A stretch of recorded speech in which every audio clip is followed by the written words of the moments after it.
मैं Satyaprakash Singh, assistant professor, Valmiki B Ed college, Vaishali. आज हम लोग बीएड फर्स्ट ईयर के पेपर फर्स्ट बाल्यावस्था एवं उसका विकास पेपर के यूनिट 2 से संबंधित टॉपिक किशोरों के साथ व्यवहार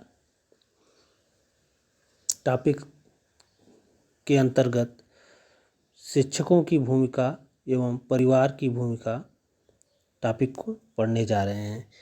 सर्वप्रथम हम लोग आज किशोरावस्था में परिवार की भूमिका टॉपिक को देखेंगे, जिसमें देखा जाए तो सर्वप्रथम बालक के शारीरिक विकास पे बालक के परिवार का प्रभाव जो है स्पष्ट रूप से देखने को मिलता है, क्योंकि बालक का जो शारीरिक विकास है कहीं न कहीं वो पूर्ण रूप से परिवार से संबंधित होता है। बालक का शारीरिक विकास कहीं न कहीं परिवार से प्रभावित होकर निर्धारित होता है। अगर परिवार में बालक के शारीरिक विकास पे अच्छे तरीके से ध्यान दिया जाता है तो कहीं न कहीं बालक का शारीरिक विकास अच्छे तरीके से होता है। तो इस तरह हम देखें तो परिवार का जो है बालक के शारीरिक विकास पे महत्वपूर्ण प्रभाव पड़ता है। उसी प्रकार अगर हम देखें तो बालक के मानसिक विकास पे, जब बालक का शारीरिक विकास कहीं न कहीं अच्छे तरीके से होगा तो उसका मानसिक विकास भी बेहतर तरीके से संभव है। लेकिन परिवार की जो स्थिति है, यानी कि परिवार का जो माहौल है, वो भी कहीं न कहीं बालक के शारीरिक विकास को प्रभावित करता है। इस प्रकार हम कह सकते हैं कि बालक का जो मानसिक विकास है कहीं न कहीं वो परिवार के माहौल पे निर्धारित होता है। जैसे कि अगर हम परिवार में सब लोग मिलजुल के एक साथ प्रेम से अच्छे स्वभाव के साथ रहें तो बालक का विकास, मानसिक विकास भी उसी तरह से होगा। और अगर परिवार में कहीं न कहीं आपस में लोग लड़े झगड़ें, एक दूसरे के साथ भेदभाव का व्यवहार करें तो कहीं न कहीं बालक का मानसिक विकास उसी तरीके से होगा जो कि परिवार के माहौल के हिसाब से वो प्रभावित हो रहा है। उसके साथ ही साथ अगर हम देखें तो बालक के संवेगात्मक विकास की बात, तो उस पर भी परिवार का महत्वपूर्ण प्रभाव पड़ता है। जैसे कि बालक के अंदर भय, घृणा, द्वेष आदि भाव जो है कहीं न कहीं वो परिवार से ही उसको मिलते, तब उसके अंदर विकसित होते हैं। अगर परिवार के लोग आपस में एक दूसरे के साथ द्वेष या घृणा की भाव रखेंगे तो बालक के अंदर कहीं न कहीं उस तरह के संवेग विकसित होंगे। अगर परिवार के लोग एक दूसरे के साथ प्रेम, सहयोग के साथ रहेंगे तो कहीं न कहीं वो बालक के अंदर उस तरह का व्यवहार विकसित होगा। तो कहीं न कहीं बालक के संवेगात्मक विकास पे भी बालक परिवार का प्रभाव स्पष्ट रूप से हम देख सकते हैं। उसके साथ ही बच्चे की भाषा के विकास पर परिवार का प्रभाव, तो अगर हम देखें तो कहीं न कहीं बालक की भाषा जो है वो परिवार से ही प्रभावित होती है, क्योंकि बालक सर्वप्रथम किसी भी भाषा को अपने परिवार के माध्यम से ही सुनना प्रारंभ करता है और उसी परिवार की जो भाषा होती है उसी भाषा को ग्रहण करके अपने भावों को प्रकट करता है। तो बालक की भाषा के विकास में भी हम देखें तो कहीं न कहीं परिवार का जो महत्व है वो बहुत ही महत्वपूर्ण स्थान रखता है। उसके बाद अगर हम देखें तो सामाजिक विकास की, बालक के अगर हम सामाजिक विकास की बात करें तो बालक के अंदर सामाजिक विकास की शुरुआत ही परिवार से होती है। परिवार में जिस तरह का माहौल होगा, यानी कि जिस तरह का सामाजिक वातावरण होगा, आसपास के लोगों के साथ जिस तरह का उनका व्यवहार होगा, अपने परिवार में सभी सदस्यों के साथ जिस तरह का व्यवहार होगा, तो कहीं न कहीं ये सारी चीज़ें उसके सामाजिक विकास को प्रभावित करती हैं और बालक का भी सामाजिक विकास उसी से प्रभावित होकर निर्धारित होता है। उसके बाद अगर हम देखें तो बालक के अंदर आध्यात्मिक और धार्मिक विकास, तो ये सीधे है कि परिवार का जिस तरह का आध्यात्मिक और धार्मिक माहौल होगा परिवार में, बालक के अंदर भी उसी तरह का आध्यात्मिक और धार्मिक विकास स्पष्ट रूप से बालक के अंदर विकसित होता है। उसी प्रकार अगर हम बात करें तो बालक के सांस्कृतिक विकास की बात करें तो परिवार की जो संस्कृति होगी, परिवार के आसपास में जिस तरह का सांस्कृतिक वातावरण होगा, कहीं न कहीं वो बालक भी उसी सांस्कृतिक वातावरण के अनुसार अपने आप को विकसित करेगा और उसी के अनुसार अपने आप अपनी सांस्कृतिक विकास को वो निर्धारित करेगा। उसी प्रकार व्यावसायिक विकास, तो सामान्य तौर पे बालक के व्यवसाय का निर्धारण भी कहीं न कहीं परिवार के अनुसार ही होता है। परिवार में जिस तरह के व्यवसाय का चयन पहले के लोग मतलब उसके अभिभावक किए रहते हैं, कहीं न कहीं बालक के अंदर भी उस तरह का व्यावसायिक विकास मतलब व्यवसाय के प्रति लगाव ज़्यादा होता है। तो कहीं न कहीं व्यावसायिक विकास का भी बालक के परिवार का सीधा सीधा प्रभाव बालक पर पड़ता है।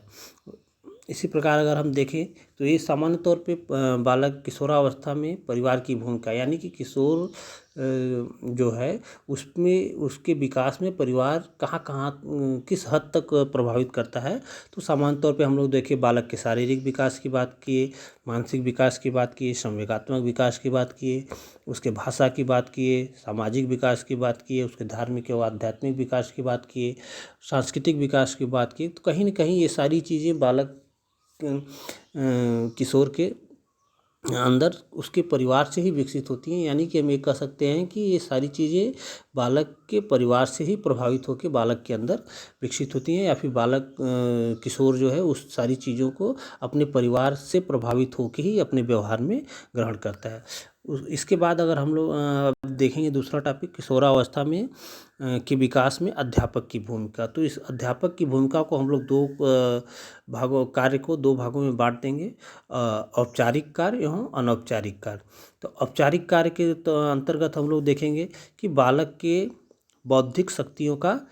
में बौद्धिक शक्तियों का विकास,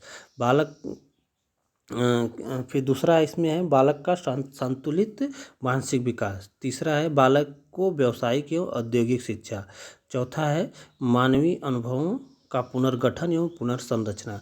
तो ये कहीं न कहीं ये सारी चीज़ें बालक के अंदर जो है अध्यापक के द्वारा विकसित करने का कार्य किया जाता है। जैसे बौद्धिक शक्तियों का विकास, तो बालक जब अपने परिवार से जो भी कुछ सीख के विद्यालय में जाता है तो कहीं न कहीं उसकी बौद्धिक शक्तियों का विकास विद्यालय से प्रारंभ होता है, और विद्यालय में ये सारे कार्य कहीं न कहीं अध्यापक के द्वारा किया जाता है। अगर विद्यालय में अध्यापक योग्य हैं, अच्छे तरीके से अपने जो भी उनका कार्य दायित्व है उस दायित्व को अच्छे तरीके से पूर्ण कर रहे हैं, तो कहीं न कहीं हम देखते हैं कि बालक का बौद्धिक विकास ज़्यादा बेहतर तरीके से उस विद्यालय में होता है। उसी प्रकार संतुलित मानसिक विकास, यानी कि उस मानसिक विकास परिवार से तो शुरू होता है लेकिन कहीं न कहीं वो विद्यालय से भी प्रभावित होता है।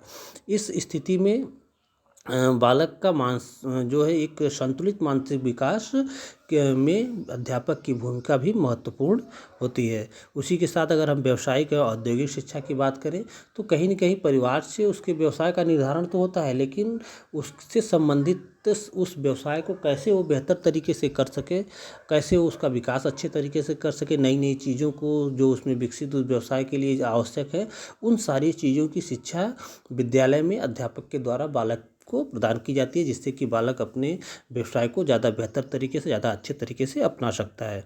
इसी प्रकार मानवीय अनुभवों का पुनर्गठन एवं पुनर्संरचना, यानी कि जो पूर्व मानवीय अनुभव हैं उनका मतलब गठन, यानी कि उस अनुभवों को प्राप्त करना और उस अनुभवों के आधार पे पुनर्संरचना, यानी कि फिर नई संरचना करना, यानी कि जो अनुभव हैं उन अनुभवों के द्वारा ग्रहण करके उसको और अच्छा बनाने के लिए उसका फिर से पुनर्संरचना किया जाए। इसके बाद हम देखेंगे अध्यापक के अनौपचारिक कार्य। तो अनौपचारिक कार्य में बालक का शारीरिक विकास, जैसे कि हम लोग परिवार में भी देखें कि बालक के शारीरिक विकास पे कहीं न कहीं परिवार के लोगों का परिवार का प्रभाव स्पष्ट रूप से पड़ता है। उसी प्रकार विद्यालय में भी अध्यापक के द्वारा बालक के शारीरिक विकास में योगदान प्रदान किया जाता है। इस शारीरिक विकास के लिए ही कहीं न कहीं विद्यालय में व्यायाम कराया जाता है, खेल का आयोजन कराया जाता है। तो ये सारी चीज़ें कहीं न कहीं बालक के संतुलित शारीरिक विकास को ध्यान में रख के विद्यालय में अपनाई जाती हैं। दूसरा इसमें है सामाजिक भावना का विकास, जैसे कि परिवार बालक का सामाजिक विकास का शुरुआत कहीं न कहीं परिवार से होता है, लेकिन परिवार के साथ साथ विद्यालय में भी बालक के अंदर सामाजिक भावना का विकास अच्छे तरीके से होता है। जैसे कि विद्यालय में समाज के अलग अलग वर्ग के लोग बच्चे वहाँ पे रहते हैं, बालक उन बच्चों के साथ रह के अपनी शिक्षा ग्रहण करने का कार्य करता है, और अध्यापक उन सभी बच्चों में तालमेल स्थापित करके अपने शिक्षा प्रदान करने का कार्य करता है। तो कहीं न कहीं बालक उन सभी बच्चों के साथ समायोजन स्थापित करके मिल के एक साथ रह के शिक्षा प्राप्त करने का प्रयास करता है। तो कहीं न कहीं बालक के अंदर सामाजिक भावना का विकास भी अध्यापक के द्वारा सामान्य तौर पे किया जाता है। नागरिक गुणों का विकास, एक योग्य नागरिक के अंदर जो भी गुण होने चाहिए कहीं न कहीं वो अध्यापक के द्वारा बालकों को बताया जाता है, और उसी के अनुसार जो है एक योग्य नागरिक के जो गुण हैं वो गुण अध्यापक के द्वारा बालकों में विकसित करने का प्रयास किया जाता है। इसके बाद है चारित्रिक गुणों का विकास।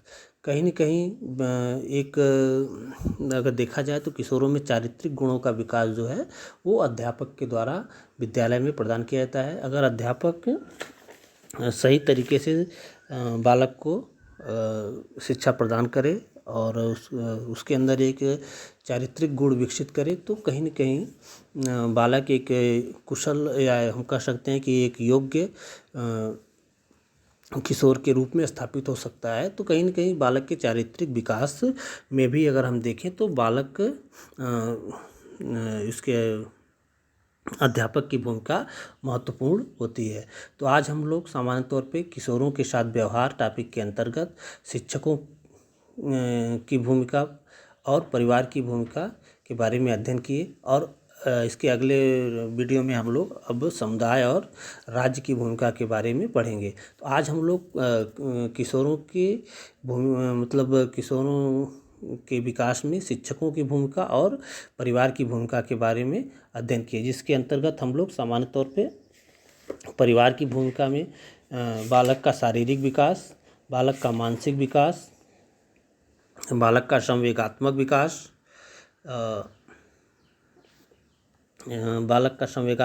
बालक का भाषा का विकास, सामाजिक विकास, धार्मिक आध्यात्मिक विकास, सांस्कृतिक विकास एवं व्यावसायिक विकास आदि टॉपिकों को इस वीडियो के अंतर्गत पढ़ें। और साथ ही साथ अध्यापक की भूमिका के अंतर्गत अध्यापक के औपचारिक कार्य और अध्यापक के अनौपचारिक कार्य को हम लोग सामान्य तौर पे इस वीडियो के अंतर्गत अध्ययन किए। और तो आज हम लोग इस वीडियो में किशोरावस्था में परिवार और अध्यापक की भूमिका टॉपिक को सामान्य तौर पे अध्ययन किए। धन्यवाद।